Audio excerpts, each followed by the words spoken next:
Hello everyone, welcome to Chasing a Murderer and Talking News. Please guys, before we get started, will you do me a favor and look for that subscribe button, hit that. It helps the channel out quite a bit, especially if you like these stories. Also, don't forget to hit the like button and always drop a comment, say hello. We are on part 40 of Life Beyond the Grave, guys, and you know what? I'm going to have to start cutting a few things out simply because there's so much information I can share with you guys. It's just hard to do it all. The most important thing that I'm trying to do is to help people understand why this is happening, who these people are, and their belief system somewhat, because it's so incredibly confusing. Now, something we learn in this story from the main person that we're following, which is Lori Vallow, though we're not talking a lot about her at this time, is the fact that these guys believe that they belong to a church which is called the Firstborn in the 144,000. And you can see this, I guess, this church mentioned in Revelations and different religions, so different aspects of what the 144,000 are. But we're going to focus on what the Mormon believe the 144,000 to be, and also what this group kind of takes on their own ideas of what the Firstborn are and who can belong to this group. So this part 40 of the series is being recorded on the go. A lot of my recording, the audio part, is live and most likely will not be edited if there's a mistake. Now remember, where we're at in this story is Chad Daybell, Julie Rowe, David Warwick, Hector Sosa are just a few. Christopher Parrott, let's not forget him, are just a few people who believe that they know a lot about these end days and that there are signs and that they are gifted in knowing some of the messages that are coming from heaven. Many of them believing that they are the true messengers to gather people for the end days. Firstly, let's mention the fact that high priests are the ones who are ordained and who are the ones who are the true messengers and give warnings and a message from God to the people who follow the Mormon religion, and the prophets who are ordained, sealed, and the true messengers of God. And so here's where the mix-up comes in.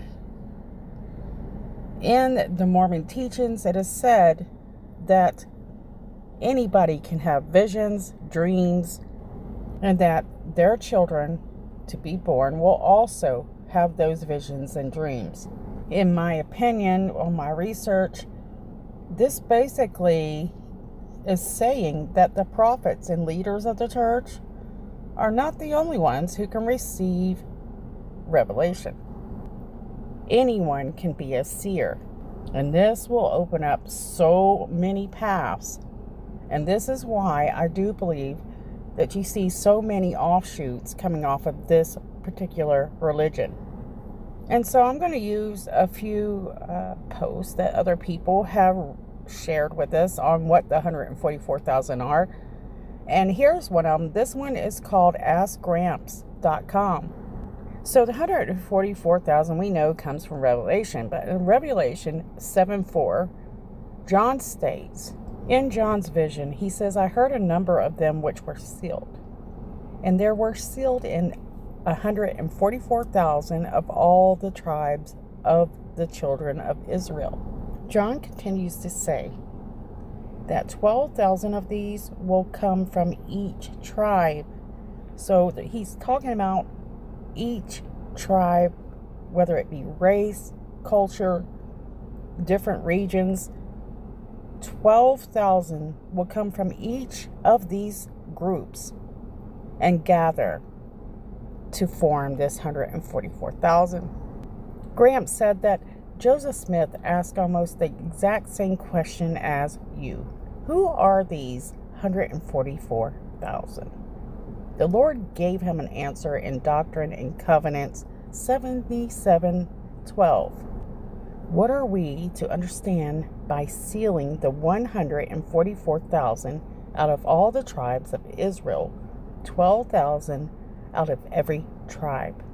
The revelation of John Smith states that, quote, we are to understand that those who are sealed are high priests ordained unto the holy order of God to administer the everlasting gospel.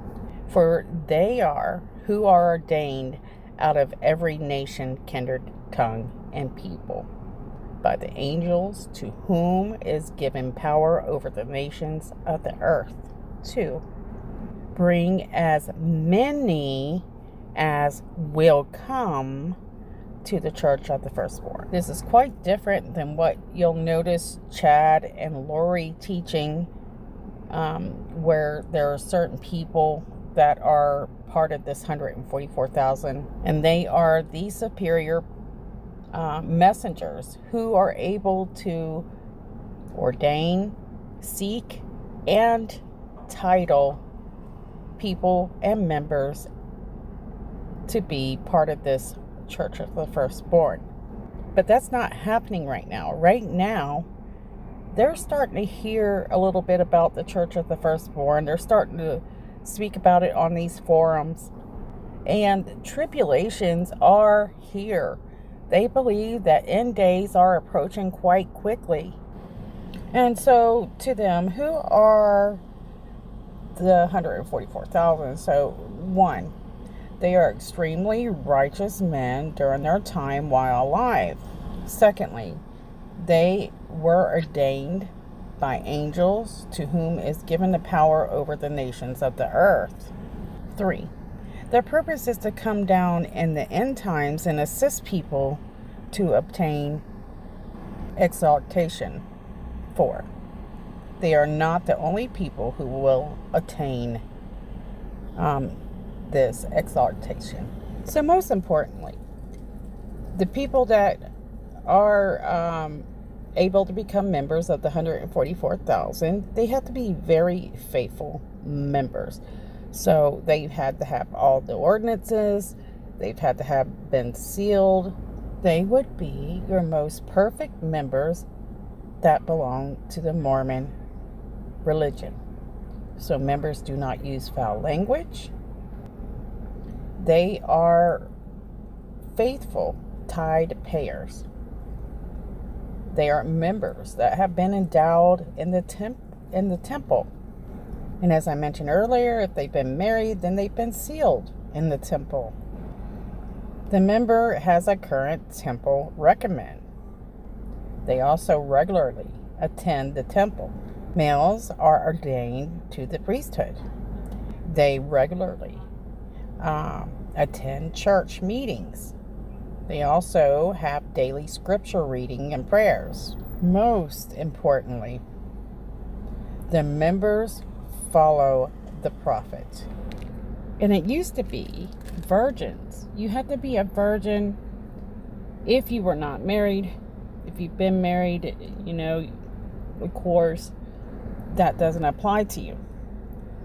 But Lori's been, I want to point this out, she's not even close to a virgin. And they're fake sealing in the temple. So excuse, we have an environmental change, guys. But yes, later on in this story, Laurie and Chad claim that they have been sealed in the temple. Rumors have it that Jason Mao was the one who actually sealed them. Just a heads up, because some people might not know what we're talking about yet.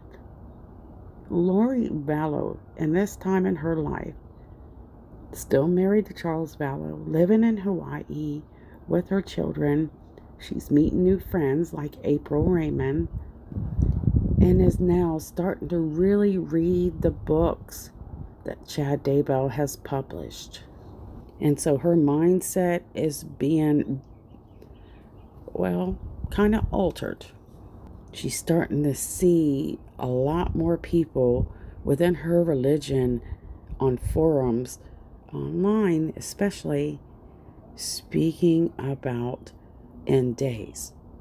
She's hearing them talk about end days also on podcasts later and so on, and we'll talk about that more as we get there. So, Abel, another voice of warning, which is a Mormon website online, has switched owners, and Christopher Parrott will become the owner of that site. There's something interesting about him. He has also had visions, and he's predicting end days are approaching. Here's one of his posts where he warns about plagues, flus.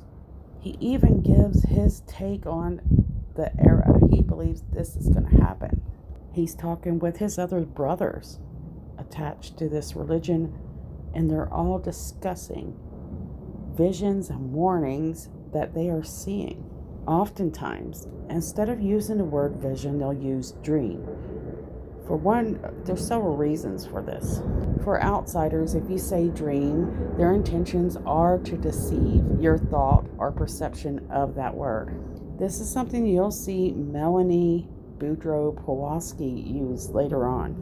But for those of you watching this series, a dream coming from the mouth of a Mormon, most Mormons, are visions, revelation, sneak peeks into the future or past, even heaven. So I spent a lot of time on this video trying to give you a quick overview to help you understand things before we start getting into the good stuff. Because if you don't understand what these people are talking about, then you won't get what's going on. I am just touching and giving an idea of what they're speaking about. There is so much to know and learn that it would take years. But Christopher Parrott, like I've mentioned, he has written a book about the visions that he's having or dreams. They're speaking about tent cities. They're talking about the Church of the Firstborn. And so Lori Vallow and people like her are catching wind of all these kind of things and feel as though, since so many people are speaking about this, it must be true. That's what my idea is. Of course, you're going to have those that are going to make money off of this. You're going to see quite a big need, calling, that they can reach out to and make tons of money, even make a living. That is one way that I can say that you can be sure, if it's truly, no matter what your religion is, if it's truly the God, he won't be making money off of you. So I say to those who follow a lot of these people to beware. If they're asking for money or they're selling books, they're charging for this information that God has given to them. That is not correct. There is no charge for God's guidance and love. Laurie starts to purchase books by Chad Daybell. She's not just purchasing books for herself. She's buying many, many copies and giving them out to friends and family. And there are lots and lots of group gatherings that you can pay to attend or just attend, but a lot of them are paid to attend. That Chad Daybell is running, Julie Rowe, the church, so many people. Julie Rowe, let's go back to her real quick because I could really go into a lot with this subject. She's having these private little meetings behind closed doors. One witness posted on a forum that Julie Rowe tells people their past life identities. So now the mortal probation life, our lives, are another subject that is very well, a lot of people have taken interest in. So Julie Rowe is also doing energy healing. This is getting more popular as we move deeper into the timeline. These energy sessions are going to actually start talking about these mortal probations. During one of these group meetings, excuse me guys, one witness says that he's told that he was actually Moroni in a past life. Now remember, I pronounce Moroni. Just go with me, guys. He was actually an angel that helped uncover the golden plates for Joseph Smith. He is also a character in the Book of Mormon, a soldier, in fact. And this is also a hero to many Mormons, including Jason Mao. So anyways, the witness says that one man is told that he is Moroni, and Julie and her group one day tried to pressure him to telling him where the plates are.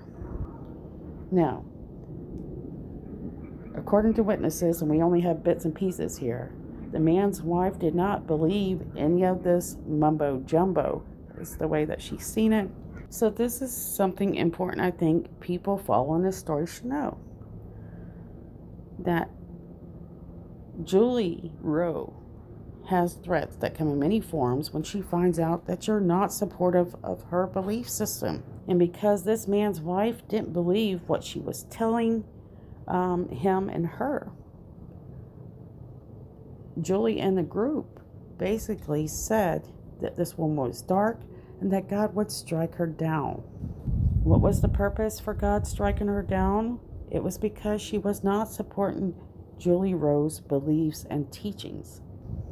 And this man, supposedly Moroni in a past life, knew that if she didn't get on board, that he could lose her by God's mighty strike. According to the witness who wrote about this, he says that the man ends up talking to his wife. Also, according to witnesses, Julie is basically building, I don't know how to word this, a military army. So she's convincing this man to buy $75,000 worth of guns and ammunition. So while church leaders are starting to get worried about Julie Rowe, it looks like they're not the only ones that should be worried. It should be the FBI. What is claimed is that this man loses his businesses and nearly loses his marriage. And I think we would hear a lot more stories about Julie Rowe and some of the bad things that are happening surrounding her, because there is a lot of bad coming from her direction. She's like a tornado, in my opinion. Wherever she goes, she leaves destruction and chaos. And this is based off of a lot of stuff that I've found, which we'll talk about more as we move deeper into the story, where people are losing everything to support her. And they support her because they want to believe that God is reaching out to them through her, when in reality, all they need to know is if God were to reach out, he would reach out to you individually. But I guess these people don't believe that they're worthy enough for God to reach out to them independently. Chad is putting in regular forum blogs on the internet, and he's gaining quite a following. He's also hearing messages from the Spirit. He said it was soon after New Year's that he received promptings to publish books by Hector Salsa and Scott Mitchell. He said he knew he would have to be in Springville to complete those books. However, he says, I also had promptings I would be in Idaho when I finished my latest novel, Days of Fury. I'd also been told by the Spirit to start this blog once we settled in Idaho. So there were a lot of conflicting scenarios being presented to me. I didn't see how it would all fit together. Now remember, last year around February, he had a vision where he was walking down the path and he had a fork in a road where it told him one led to a glorious city with a temple in the center of it. and told him that moving to Rexburg would be a blessing. So during this time in the timeline, Chad Daybell is in Rexburg, Idaho, settling down with his family. 2007, he had written a book called The Great Gathering, and I'll mention this several times throughout the series as a reminder. And in the author's note, he said he wanted to emphasize that this series is a work of fiction, but the events are portrayed in the book are based on scriptural prophecies and the words of prophets. The specific locations mentioned in the book were selected based on my knowledge and familiarity, with these areas, rather than the prophecy or account that targets these particular cities. The situation in the book are simply meant to serve as a representation of what could happen anywhere in the world when the saints are called to gather by the leaders of the LDS Church. He seems to, insinuate that the true prophets are the LDS leaders of the Mormon Jesus Christ. The LDS Church. I'm trying to hurry. And then, but at the same time, he's saying that some of these visions are coming from prophets, which these visions are coming from Chad. He's insinuating that he is a prophet. 8 years later, 2015, he started a blog. He's taking a lot of people from online forums who have visions or near-death experiences and publishing their books, sometimes even writing them for them. And they're published through his publishing company. So what would all this power over the publishing company, the authors, what could this give him? Well, this could give him more control of dates, access to what people see before other people see it. Because I really do feel, in my personal opinion, that he was manipulating and stealing from other people. Chad Daybell will take quotes from people like Elder Holland and use it to push an agenda. So, for example, Elder says, we should watch out for the signs. We should live as faithfully as we possibly can, and we should share the gospel with everyone so that the blessings and protections will be available to all. But we must not be paralyzed just because an event or the events surrounding it are ahead of us somewhere. We cannot stop living life. We should live life more fully than we've ever lived it. And so this is a quote that Chad puts into his author's notes in The Great Gathering because it addresses future events as being devastating, and that's scary to many people, especially people like Lori Vallow. They're living on a daily fear that the end is coming and they need to start preparing for it. They're pushing ideas that are not true based off of their dreams and visions as fact for the future. So anyways, guys, I know this series didn't cover a lot of the Chad and Laurie personal timeline, but I felt like this was very important to address and go over before we move forward. And I've not had a lot of time to work on the videos. I've got a lot of research. I've got notes and notes and notes, but I just haven't had time to put them in a video for you guys. I've had so many things going on. I wish I could share with you, and I might one day. If you knew it, you would be like, I don't know how she's doing what she's doing now. Now, please, guys, before I close out, take a moment to go check out Dulce, her story. She is the little girl who lived in New Jersey, was at a park, her mother sitting in a car, and her daughter just disappears. They believe that she was abducted. And we're going into years now, and there's just no sign of Dulce whatsoever. And there's more and more stories like these A lot of abductions from parks lately. And if you're at a park, pay attention to your fellow community, especially the fellow community children. Don't be afraid to ask questions. If you feel like, you see somebody walking up and the child's acting weird, don't be afraid to ask questions. Find out, being suspicious is okay. But definitely start paying more attention to your surroundings, especially the children in your community, guys. I love you guys. I'm sorry I'm such a rush right now, but I got so much to get ready for. I haven't seen my husband in 3 months, so he comes in today. So we're excited about that.